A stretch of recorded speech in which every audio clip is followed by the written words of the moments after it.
Top Democrats walking out of the White House irate and insulted. Go ahead, What we witnessed on the part of the president was a meltdown. He said that there are communists involved and you guys might like that. When he started calling Speaker Pelosi a third-rate politician. Which I said, I wish you were a politician, Mr. President. House Speaker Nancy Pelosi abruptly leaving that meeting on Turkey and Syria. Did the impeachment inquiry come up in these conversations at all? No, it didn't come up. It did not come up, not at all. Republicans frustrated. When there is a time of crisis, leaders should stay, whether they like what is said or not. The president, hours earlier, going after the most powerful woman in Congress. She's created a phony witch hunt, another one. First one failed. They're all failing. Even with an international crisis in Syria, the impeachment investigation remains the backdrop to the back and forth between the White House and House Democrats, as Pelosi announces she will not hold a vote to formally open an impeachment inquiry like the Trump administration wants.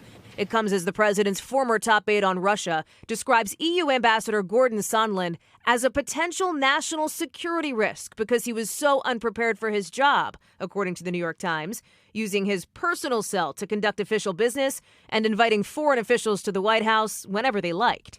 NBC News has also learned that controversial call in July between President Trump and the Ukrainian leader is the subject of an internal review by White House staffers, according to a senior administration official, looking into why that rough transcript was classified into a more secret system. I would say that there is growing evidence that all of the planning that went into that phone call was premised on a quid pro quo. The president denies that, accusing Democrats of trying to impeach him to boost their chances next election and appearing consumed with the last election, raising this unfounded conspiracy theory with no evidence at a news conference. I just know that our country is looking into the corruption of the 2016 election. There was a lot of corruption. Maybe it goes right up to President Obama. I happen to think it does. And the insults continue even into tonight, with the president tweeting what appears to be a White House photo of today's meeting with the caption, "Nervous Nancy's unhinged meltdown."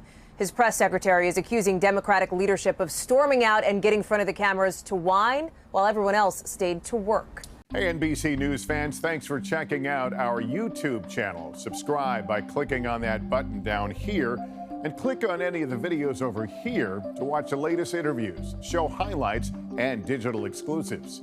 Thanks for watching.